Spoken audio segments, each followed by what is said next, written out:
ಆತ್ಮೀಯ ಗೆಳೆಯರಿಗೆ ಇಂದಿನ ಕತೆಗೆ ಸ್ವಾಗತ. ಒಬ್ಬ ರಾಜನಿಗೆ ಒಂದು ವಿಚಿತ್ರ ಕಾಯಿಲೆ ಆವರಿಸಿತು. ಅವನು ಹಗಲಲ್ಲಿ ರಾಜನಾಗಿರ್ತಾ ಇದ್ರೆ ರಾತ್ರಿಯಾದಂತೆ ಭಿಕ್ಷುಕನಂತೆ ವರ್ತಿಸುತ್ತಿದ್ದ. ಇದಕ್ಕೆಲ್ಲ ಕಾರಣ ಅವನ ಬಾಲ್ಯದಲ್ಲಿ ನಡೆದಂತಹ ಒಂದು ಘಟನೆಯಿಂದಾಗಿ.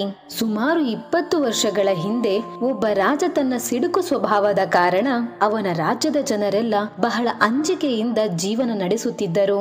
ಆದರೆ ಅವನ ಮಗ ಮಾತ್ರ ಬಹಳ ತುಂಟನಾಗಿದ್ದ.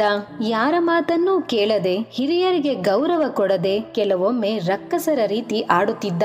ಒಂದು ದಿನ ಹೀಗೆಯೇ ಮಗನ ಈ ತರಹದ ವ್ಯವಹಾರಕ್ಕೆ ಬೇಸತ್ತ ರಾಜ ಸೈನಿಕರನ್ನು ಕರೆಸಿ, ಇವನು ಗಾಢ ನಿದ್ದೆಯಲ್ಲಿರುವಾಗ ಪಕ್ಕದ ರಾಜ್ಯದ ಒಂದು ಕಾಡಲ್ಲಿ ಬಿಟ್ಟು ಬನ್ನಿ ಎಂದು ಆದೇಶ ಮಾಡಿದ. ಮಂತ್ರಿಗಳು ರಾಜನಿಗೆ, ಮಹಾರಾಜ, ಕುಮಾರನು ಇನ್ನು ಚಿಕ್ಕ ಬಾಲಕ, ಇಂತಹ ಶಿಕ್ಷೆ ಉಚಿತವಲ್ಲ ಎಂದು ಎಷ್ಟೇ ಹೇಳಿದರೂ ರಾಜ ತನ್ನ ನಿರ್ಧಾರವನ್ನು ಬದಲಿಸಲಿಲ್ಲ. ಅದೇ ದಿನ ರಾತ್ರಿ ಸೈನಿಕರು 8 ವರ್ಷದ ಕುಮಾರನನ್ನು ಎತ್ತಿಕೊಂಡು ಹೋಗಿ ಪಕ್ಕದ ರಾಜ್ಯದ ಕಾಡಿನಲ್ಲಿ ಬಿಟ್ಟು ಬಂದರು. ಒಂದೇ ದಿನದಲ್ಲಿ ರಾಜಕುಮಾರನ ಪೂರ್ತಿ ಜೀವನ ಬದಲಾಗಿ ಹೋಯಿತು. ಅರಮನೆಯ ಸುಖದ ಸುಪ್ಪತ್ತಿಗೆಯಲ್ಲಿ ಆಡಿ ಬೆಳೆದಿದ್ದ ರಾಜಕುಮಾರ ಈಗ ಬೀದಿ ಬೀದಿಗಳಲ್ಲಿ ಭಿಕ್ಷುಕನಂತೆ ಅಲೆದಾಡುತ್ತಿದ್ದ. ಯಾರಾದರೂ ತಿನ್ನಲು ಕೊಟ್ಟರೆ ಊಟ ಮಾಡುತ್ತಿದ್ದ, ಇಲ್ಲ ಎಂದರೆ ಉಪವಾಸ ಮಲಗುತ್ತಿದ್ದ. ಹೀಗೆಯೇ ಸ್ವಲ್ಪ ದಿನಗಳು ಕಳೆದಂತೆ ರಾಜನ ಕೋಪವು ತಣ್ಣಗಾಯಿತು. ಮಗನನ್ನು ಹುಡುಕಿಕೊಂಡು ಬರಲು ಸೈನಿಕರಿಗೆ ಕಳಿಸಿದ. ಆದರೆ ರಾಜಕುಮಾರ ಬೀದಿ ಬೀದಿ ಅಲಿಯುತ್ತಾ ಎಲ್ಲೋ ದೂರದ ನಗರಕ್ಕೆ ಹೊರಟು ಹೋಗಿದ್ದ. ಸಮಯದ ಹೊಡೆತ ಜೊತೆಗೆ ಜನರ ತಿರಸ್ಕಾರದಿಂದ ರಾಜಕುಮಾರ ತನ್ನ ಬಾಲ್ಯವನ್ನು, ತನ್ನ ಗುರುತನ್ನೇ ಮರೆತು ಸಂಪೂರ್ಣವಾಗಿ ಭಿಕ್ಷುಕನೇ ಆಗಿ ಹೋಗಿದ್ದ.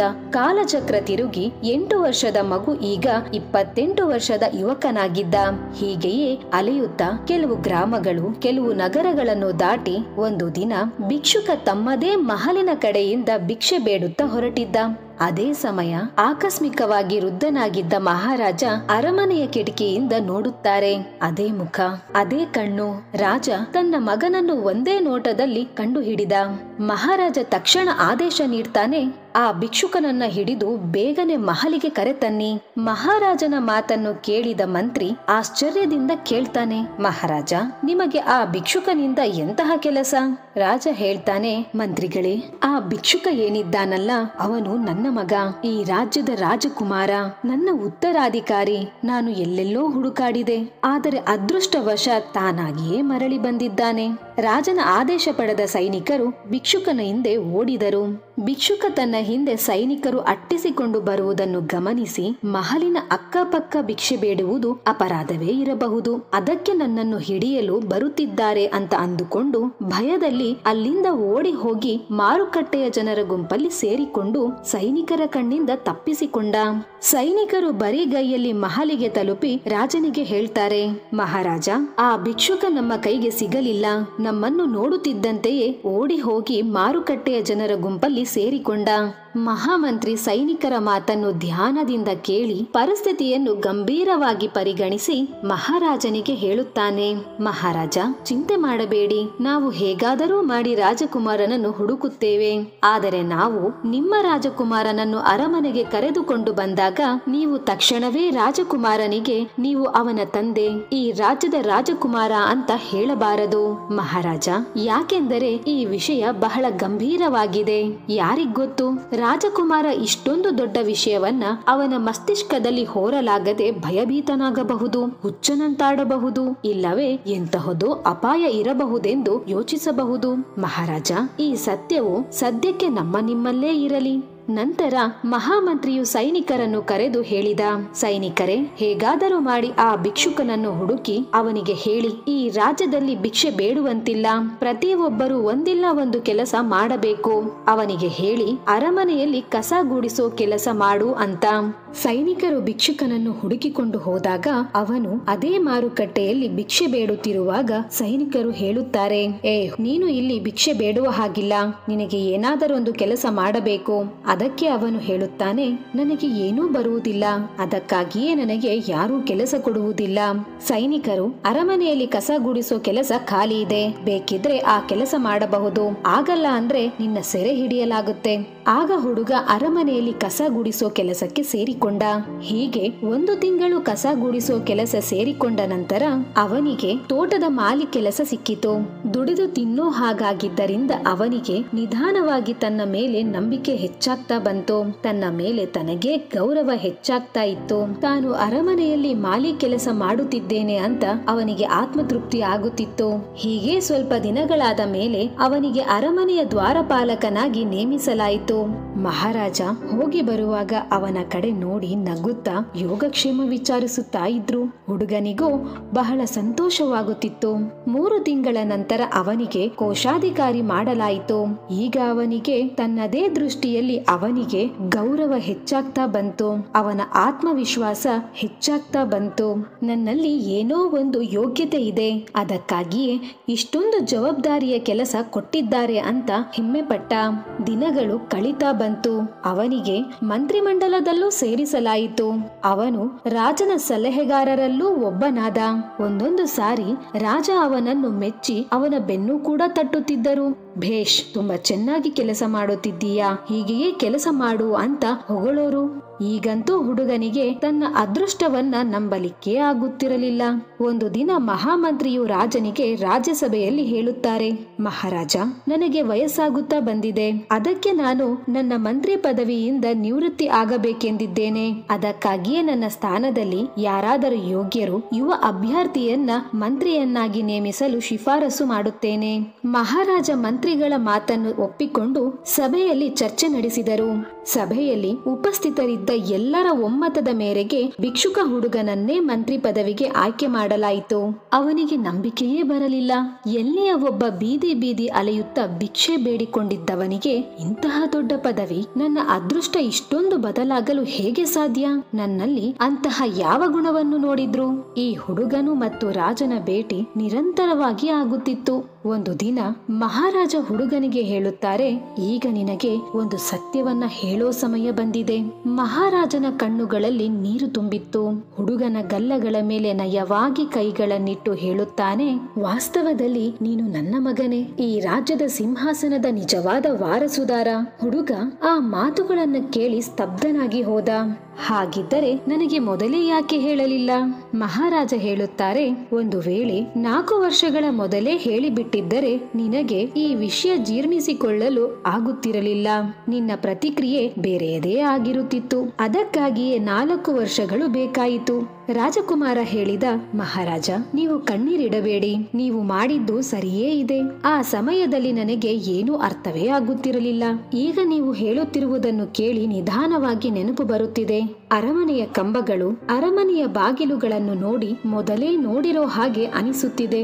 ಮುಂದೆ ಅವನಿಗೆ ರಾಜನಾಗಿ ಪಟ್ಟಾಭಿಷೇಕ ಮಾಡಲಾಯಿತು. ಸಿಂಹಾಸನದ ಮೇಲೆ ಕೂತು ರಾಜನಾಗಿ ಆಳಬೇಕಾದವನಿಗೆ ಒಂದು ವಿಚಿತ್ರ ಸಮಸ್ಯೆ ಆವರಿಸಿತು. ಹಗಲಲ್ಲಿ ರಾಜ ಸಾಮಾನ್ಯವಾಗಿದ್ದರೆ ರಾತ್ರಿ ಆದಂತೆ ಒಂದು ಜೋಳಿಗೆಯಲ್ಲಿ ಉಳಿದ ಆಹಾರವನ್ನ ಕಟ್ಟಿ ತನ್ನ ದಿಂಬಿನ ಕೆಳಗೆ ಇಟ್ಟು ತನ್ನ ಎಲ್ಲಾ ಆಭರಣವನ್ನು ತನ್ನ ಬಟ್ಟೆಗಳಲ್ಲಿ ಕಟ್ಟಿಕೊಂಡು ಎದೆಗಂಟಿಸಿಕೊಂಡು ಮಲಗುತ್ತಿದ್ದ. ಒಂದು ದಿನ ಅವನ ತಂದೆ ಮಗನ ಈ ತರಹದ ಅಭ್ಯಾಸವನ್ನು ಗಮನಿಸಿದರು. ಸ್ವಲ್ಪ ದಿನಗಳ ಕಾಲ ತಾಳ್ಮೆಯಿಂದಲೇ ನೋಡುತ್ತಿದ್ದರು. ಒಂದು ದಿನ ಅವನ ಹತ್ತಿರ ಹೋಗಿ ಕೇಳುತ್ತಾರೆ, ಕುಮಾರ, ನೀನು ಏಕಾಂತದಲ್ಲಿ ಈ ತರಹದ ವ್ಯವಹಾರ ಯಾಕೆ ಮಾಡುತ್ತಿದ್ದೀಯಾ? ನಿನಗೆ ಏನು ಕಡಿಮೆಯಾಗಿದೆ? ಊಟ ಬಟ್ಟೆಯನ್ನ ರಾತ್ರಿ ಹಿಡಿದುಕೊಂಡು ಮಲಗುತ್ತಿದ್ದೀಯಾ? ಮಗ ಹೇಳುತ್ತಾನೆ, ಅಪ್ಪಾಜಿ, ನನ್ಗೇನಾಗಿದೆ ಅಂತ ಏನೂ ತಿಳಿಯುತ್ತಿಲ್ಲ. ನನಗೆ ಯಾವಾಗಲೂ ಭಯ ಕಾಡುತ್ತಿದೆ. ನನಗೆ ಒಂದು ಅನುಮಾನ ಕಾಡುತ್ತಿದೆ. ಅದೇನೆಂದರೆ ಇದೆಲ್ಲ ಯಾರೋ ಕಸಿದುಕೊಂಡು ಹೋಗಬಹುದು. ಇದೆಲ್ಲ ಕಳೆದು ಹೋಗಬಹುದು. ಯಾರಾದರೂ ಆಗಂತುಕರು ನನ್ನನ್ನು ಹೊಡೆದು ಹಾಕಬಹುದು. ನನಗೆ ನನ್ನ ಮೇಲೆಯೇ ಸಂದೇಹ. ನನಗೆ ಪ್ರತಿ ಸಾರಿ ನನ್ನ ಮೇಲೆ ಸಂದೇಹ. ನಾನು ನಿಜವಾಗಿಯೂ ರಾಜನಾಗೋಕೆ ಯೋಗ್ಯನೋ ಅಲ್ಲವೋ ಅಂತ. ಇದೇ ಕಾರಣಕ್ಕೆ ನಾನು ರಾತ್ರಿ ಭಿಕ್ಷುಕನಾಗ್ತೀನಿ. ರಾತ್ರಿಯಲ್ಲಿ ನಾನು ಊಟ ಬಟ್ಟೆಯನ್ನ ಎದೆಗಂಟಿಸಿಕೊಂಡು ಮಲಗಿಲಿಲ್ಲ ಅಂತ ಹೇಳಿದರೆ ನನಗೆ ನಿದ್ರೆಯೇ ಬರುವುದಿಲ್ಲ. ಯುವರಾಜನ ಚೇತನ ಮನಸ್ಸಿಗೆ ತಾನು ಈಗ ರಾಜ ಅನ್ನೋದು ಗೊತ್ತಿತ್ತು. ಆದರೆ 20 ವರ್ಷಗಳ ಹಿಂದಿನ ಅವಚೇತನ ಮನಸ್ಸು ಹೇಗೆ ಸ್ವೀಕರಿಸೋದು? ಅದೇ ನೋವುಗಳು, ಅದೇ ಮನಸ್ಸಿನ ಗಾಯಗಳು ಅವನನ್ನು ಪದೇ ಪದೇ ಭಿಕ್ಷುಕ ಅನ್ನೋ ನೆನಪು ತರಿಸುತ್ತಿದ್ದವು. ಇದೇ ಮಾನಸಿಕ ಸಮಸ್ಯೆಯಿಂದ ರಾಜ ಬಳಲುತ್ತಿದ್ದ. ಮಗನ ಈ ಅವಸ್ಥೆಯನ್ನು ನೋಡಿ ವೃದ್ಧ ತಂದೆ ಒಬ್ಬ ಮಹಾತ್ಮರನ್ನು ಕರೆಸಿ ಎಲ್ಲಾ ಸಮಸ್ಯೆಯನ್ನು ವಿವರಿಸಿದರು. ಮಹಾತ್ಮರು ಹೇಳುತ್ತಾರೆ, ಇವನ ಮೇಲೆ ಕೆಲವು ಸಂಮೋಹನದ ಪ್ರಯೋಗ ಮಾಡಬೇಕು. ಎಂದಿನಿಂದ ಇವನು ಬಹಿರಂಗವಾಗಿ ರಾಜನಾಗಿದ್ದಾನೋ ಅಂದಿನಿಂದ ಅಂತರಂಗದಲ್ಲಿರೋ ಭಿಕ್ಷುಕ ವಿಚಲಿತನಾಗಿದ್ದಾನೆ. ಅದಕ್ಕಾಗಿಯೇ ಇವನು ಭಯ ಮತ್ತು ಚಿಂತೆಯಲ್ಲಿ ಜೀವಿಸುತ್ತಿದ್ದಾನೆ. ನಮಗೆ ಅವಚೇತನ ಮನಸ್ಸಲ್ಲಿ ನೀನು ಒಬ್ಬ ಸಾಹಸಿ, ಒಬ್ಬ ಸಕ್ಷಮ ರಾಜ ಅನ್ನೋ ಭಾವನೆಯನ್ನ ತುಂಬಬೇಕು. ಮಹಾತ್ಮರು ಯುವರಾಜನನ್ನ ಯೋಗ ನಿದ್ರೆಯ ಅವಸ್ಥೆಯಲ್ಲಿ ಕರೆದೊಯ್ದು ಸೂಚನೆ ಕೊಡುತ್ತಾರೆ. ನಾನು ಒಬ್ಬ ರಾಜ, ಶಕ್ತಿಶಾಲಿ, ನಾನು ಧೈರ್ಯಶಾಲಿ, ನನಗೆ ಯಾವುದೂ ಕಠಿಣ ಇಲ್ಲ, ನನಗೆ ಯಾವುದರಲ್ಲೂ ಕೊರತೆ ಇಲ್ಲ, ಎಲ್ಲರೂ ನನ್ನನ್ನು ಪ್ರೀತಿಸುತ್ತಾರೆ, ಎಲ್ಲರೂ ನನ್ನನ್ನು ಗೌರವಿಸುತ್ತಾರೆ. ಹೀಗೆ ಪ್ರತಿದಿನ ರಾಜನಿಗೆ ಯೋಗ ನಿದ್ರೆಯಲ್ಲಿ ಹೇಳಿಸಿ ಮಲಗಿಸುತ್ತಿದ್ದರು. ನಿಧಾನವಾಗಿ ರಾಜನ ಅಂತರ್ಮನದಲ್ಲಿ ಶಕ್ತಿಶಾಲಿ, ಸಾಹಸಿ ಮತ್ತು ಕ್ಷಮತೆಯ ಭಾವನೆ ಬೆಳೀತಾ ಬಂತು. ಭಿಕ್ಷುಕ ಅನ್ನೋ ಭಾವನೆ ಕ್ಷೀಣಿಸುತ್ತಾ ಹೋಯಿತು.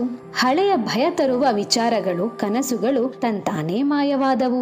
ಸ್ವಾಮಿ ವಿವೇಕಾನಂದರು ಹೇಳುತ್ತಾರೆ, ನಿಮ್ಮ ತನು ಮತ್ತು ಮನಸ್ಸನ್ನು ದುರ್ಬಲವಾಗಿಸೋದು ಪಾಪ ಇದ್ದಂಗೆ. ಜೊತೆಗೆ ನಾನು ದುರ್ಬಲ ಅಂತ ನಂಬೋದು ಇದು ಎಲ್ಲದಕ್ಕಿಂತಲೂ ದೊಡ್ಡ ಪಾಪ. ಸ್ವಾಮಿ ಹೇಳ್ತಾರೆ, ಈ ಬ್ರಹ್ಮಾಂಡದ ಸಂಪೂರ್ಣ ಶಕ್ತಿ ಮೊದಲೇ ನಮ್ಮಲ್ಲಿದೆ. ಆದರೆ ನಾವೇ ನಮ್ಮ ಕಣ್ಣುಗಳನ್ನು ಮುಚ್ಚಿಕೊಂಡು ಎಷ್ಟೊಂದು ಕತ್ತಲೆ ಕವಿದಿದೆ ಅಂತ ಹೇಳ್ತೀವಿ. ನಾವು ಏನು ಅಂದುಕೊಳ್ಳುತ್ತಿದ್ದೀವೋ ಅದನ್ನ ಮಾಡಬಹುದು.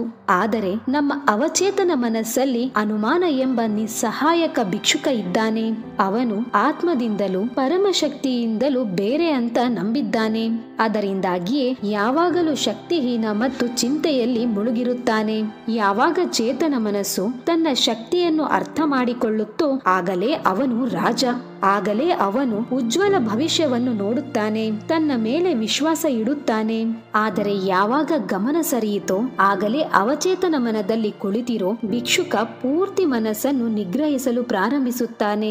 ನಾವು ಅವಚೇತನ ಮನಸ್ಸನ್ನು ಸೋಲಿಸಬಾರದು, ಆದರೆ ಅವಚೇತನ ಮನಸ್ಸಿನವರೆಗೂ ಸರಿಯಾದ ಸಂದೇಶವನ್ನ ಕಳಿಸಬೇಕು.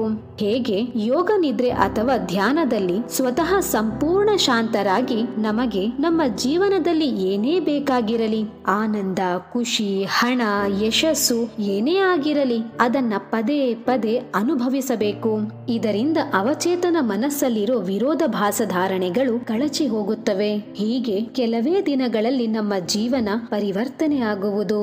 ಗೆಳೆಯರೆ, ಹೇಗೆ ಅನಿಸಿತು ಈ ಕತೆ? ಇದೇ ತರಹದ ಇಂಟ್ರೆಸ್ಟಿಂಗ್ ಕತೆಗಳಿಗಾಗಿ ನಮ್ಮ ಚಾನೆಲ್ ಅನ್ನು ಸಬ್ಸ್ಕ್ರೈಬ್ ಮಾಡಿ, ಲೈಕ್ ಮಾಡಿ, ಶೇರ್ ಮಾಡಿ. ಮುಂದಿನ ವಿಡಿಯೋದಲ್ಲಿ ಮತ್ತೆ ಸಿಗೋಣ. ಅಲ್ಲಿಯವರೆಗೂ ಧನ್ಯವಾದಗಳು.